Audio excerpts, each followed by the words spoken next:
Hey everybody, it's me Richard again. It is Saturday. No, it's Sunday, Super Bowl Sunday. Duh, can you tell I'm not a Super Bowl a football fan? I don't understand the rules of the game. Yes. So, today I'm going to be doing a review on 2002's Midnight Voices by John Sauls. Come back after the intro.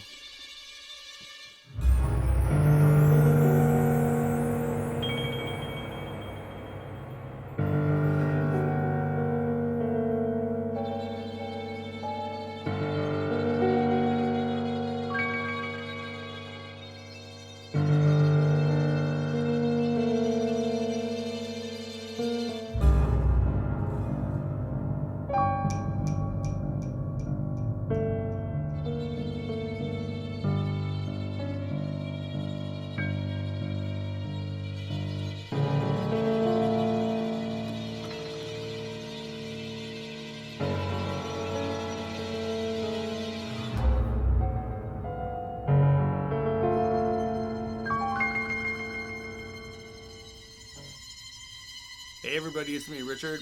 I'm back. Yes, 2 videos back to back. I did one yesterday and I'm doing one today. I really need to catch up on my videos. Hang on, I need to take a sip.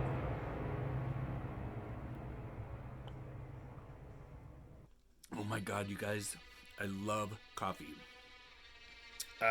So you guys, before I get into today's review, if you're into horror as much as I am and if you love to be scared, hit that subscribe button right there, ring that bell, it'll give you notifications of when I post another video. I love to talk, I love to chat, I love to talk about horror, and I love to meet new people. I've met some great friends through here, friends that will be my friends for forever and ever. But you guys, let's get into today's review of 2002's Midnight Voices.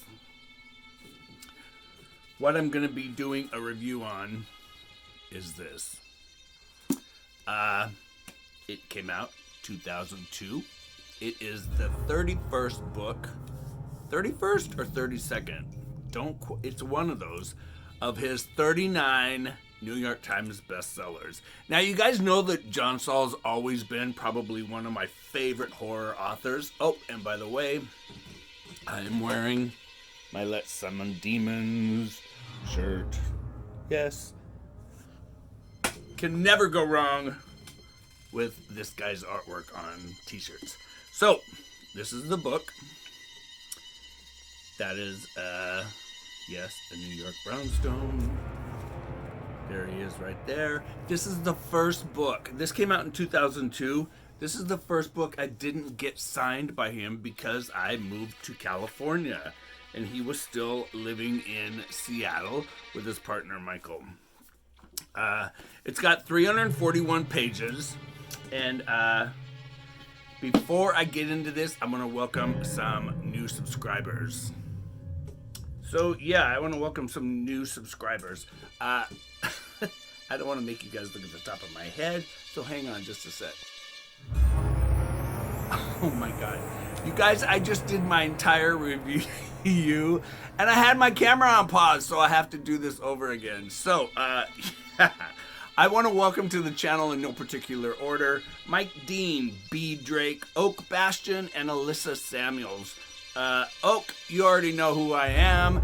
You guys, Oak is a dear friend of ours. Him and his fiancee Mary are getting married in March. And if you guys want to know more about Mary and Oak, go down to here. I'll put a little link to my last video. So, welcome to the channel. I'm Richard. I am the host of Nightmares, Tears, Anyone. And you guys, let's get into today's review. So this book came out in 2002. This is John Sauls' 31st or 32nd book in his line of 39 New York Times bestsellers. I can't remember the number, but let me make sure I'm not on pause. Yeah, I'm not on pause. So you guys, I want to read to you the synopsis off the book. So I am going to throw on my glasses, but let me see if I can do this without my glasses. No, I can't. So I don't want to get this in my glasses, so let's do this. Let's start this all over again, you guys. Sorry about that. But you don't have to watch it again, so you don't know what I did. Yeah. So, what if insidious evil flourished in the one place where you feel most safe? The chilling answer comes from New York Times bestselling master of suspense and horror, John Sauls. In a new novel that reminds you there is no place like home for sheer terror. The sudden tragic death of her husband leaves Carolyn Evans alone in New York City to raise an 11-year-old son and a 12-year-old daughter on little money and even less hope. But then she meets and marries handsome, successful Anthony Fleming, who wins her heart and embraces her children. When Carolyn settles her family into Anthony's spacious apartment on Manhattan's Central Park West, her fears of an uncertain future give way to a sense of abundant happiness. But soon, new terrors will come home to roost in the luxurious, exclusive building named the Rockwell. Midnight voices whisper of a cruel and hungry presence that also calls the Rockwell home. First, Carolyn's daughter begins to suffer from recurring nightmares of strangers in her room at night. Then her son turns sullen at home and angry at school, spreading terrifying rumors about the stepfather who has shown him nothing but kindness. And when Carolyn discovers a startling secret about Anthony's past, it seems she too is falling victim to the creeping paranoia infecting her family. Should she doubt her perfect husband, their unkindly fellow tenants, or her own sanity? Does someone or something in her new home have sinister designs on Carolyn and her children? Is her new life charmed or cursed? Now, a lot of you guys are going to automatically say, oh, that sounds like a Rosemary's Baby ripoff or The Sentinel. You guys, this is nothing even close. Nothing even close. Take those two stories, wipe them completely out of your memory. This is nothing like that. Step across the threshold of the Rockwell and into the dark realm of John Sauls, a spine-tingling novel that will haunt you wherever you live. This book came out in 2002, has 341 pages, and you guys, it's absolutely terrifying. Now, Larry Yance, I know you said you didn't have a copy of this book. Now, I physically have the hardback and the paperback. John Sauls has probably been one of my favorites, if not my favorite, second author and since the 70s. I grew up in the Seattle area. John Sauls and his partner Michael actually were personal friends of mine. I knew them when I moved to California in '92. I didn't get to see them anymore. Actually, I moved to California in '93. But I did get the first 29 books of all of his books, signed, autographed, and personalized for me, and you guys have seen a lot of them in my past videos. This is the first one in the last of the nine books, something like that I don't have signed, and it's kind of a bummer. But yeah, there is John Sauls at the time of 2002. That was the photo that was on the back of the book. Now, I'm going to read to you what I wrote on my Goodreads account. A lot of you guys follow me on Goodreads. If not, you can go to Goodreads, find me under Richard K, middle initial K with a period, Wilson, Wilson. So, here is my review of... Not there. Let me find it again. You guys, I can't believe I have to start this over. I don't know why. I've done it before where I had to start something completely over. Here's my review of Midnight Voices.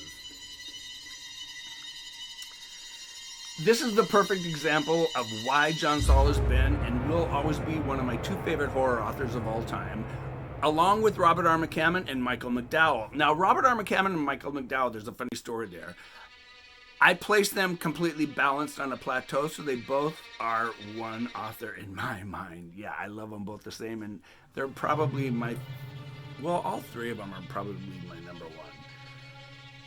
This novel still, after 20 plus years, creeps the hell out of me and makes me leery about Central Park and Manhattan. Now, I've been to Central Park, and I loved it. However, I didn't know a lot of the stuff about Manhattan, because I hadn't read these books when Bruce and I had gone to Manhattan for our birthdays. Carolyn Evans lives the beautiful and almost perfect life in New York. 2 beautiful children, a boy and a girl, ages 10 and 12 or 11 and 12. What the hell? I already forgot. And has a successful and handsome husband. That is until he is murdered while running in Central Park. Now she is alone and struggling to pay rent and raise the kids on her own. Then one day while in the park, she meets Anthony Fleming, handsome and debonair, gorgeous, and another odd elderly woman who turns her life around. After falling in love and remarrying, she moves into the Rockwell building and into Anthony's apartment with her and her kids in Manhattan Central Park West. And life as she knows it will never be the same. Get ready to experience John Saul's Midnight Voices and get ready for nightmares. Saul takes the genres of terror of a new home, voices and horrors in the night, and even what I guess you could call vampires and demons.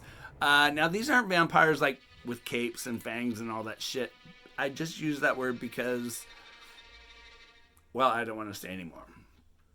And makes you look at them in a way you've never done before. Now, when her kids, 12-year-old Lori and 10-year-old Ryan, start having nightmares, hearing voices and things in the walls, Carolyn starts looking at life in the Rockwell in a different light. Are the things really happening that the kids are telling her about, or is this their way of getting back at her for getting remarried so soon after they lose their dad? They loved their dad. They idolized their dad. When their mother takes up a new job at an antique store, she is thrilled. Kids, not so thrilled.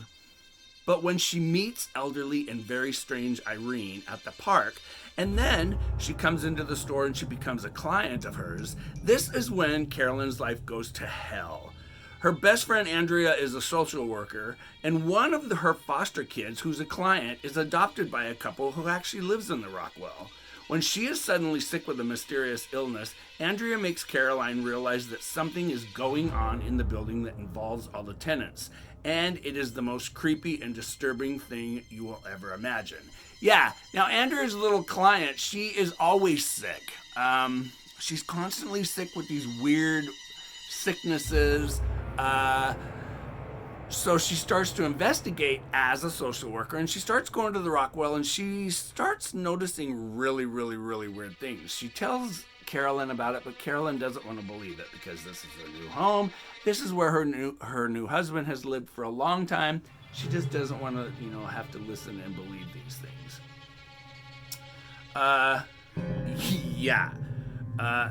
This book is one of Saul's most disturbing, in my opinion, and it is one of his best that did not involve fucked up and evil kids or a past of 100 years ago at the beginning of the book, and he really makes the fear come at you very fast. Some readers compared this book to Rosemary's Baby ripoff. I never thought of it that way. However, there are some scenes that will make you think of that book, but this was so much more terrifying than Rosemary's, and this was actually gruesomely scary and very gross and very thought-provoking. I have read this more than twice, and this is the first time I actually ever listened to it, and it was incredibly well done. The scenes of death, disemboweling, and extreme gore are unlike ones that Saul has written before. I have been to Central Park before, and now it only makes me want to go back to see if there is really a building that could be harboring the horrors of the Rockwell. Love this book and would recommend this to anyone who wants to be creeped out about where they live and what could possibly be living in their house's walls. I gave it 5 drops of blood.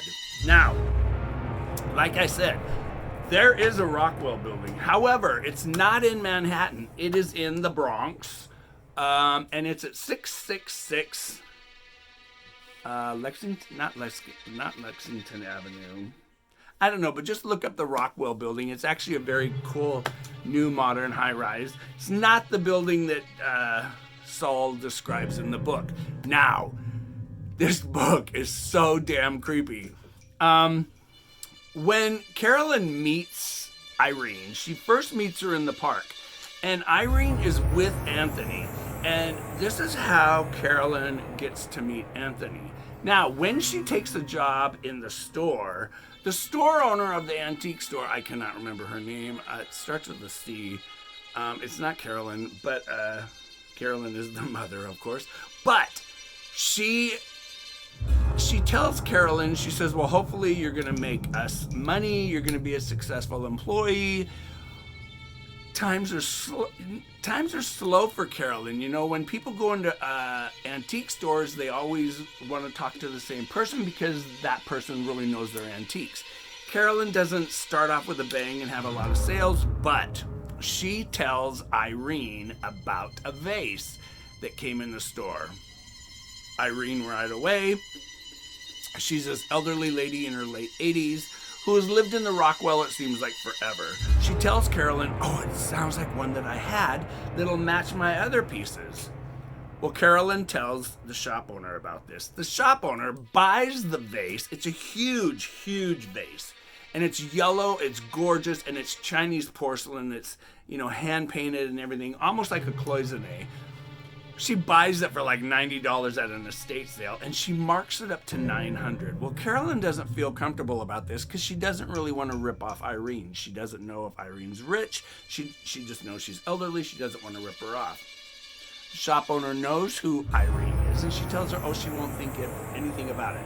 Sure enough, Irene comes into the store. She buys the vase, doesn't ask two questions about it. Now she needs it delivered. Carolyn makes arrangements to have it delivered. When that falls through, she delivers it herself. Now, when she gets to Irene's apartment, this is when she starts hearing and seeing things. You guys, this book is unrelenting, and it's relentless with its scenes of horror and gore, and it... how do I describe it? I don't want to ruin anything. When the kids start,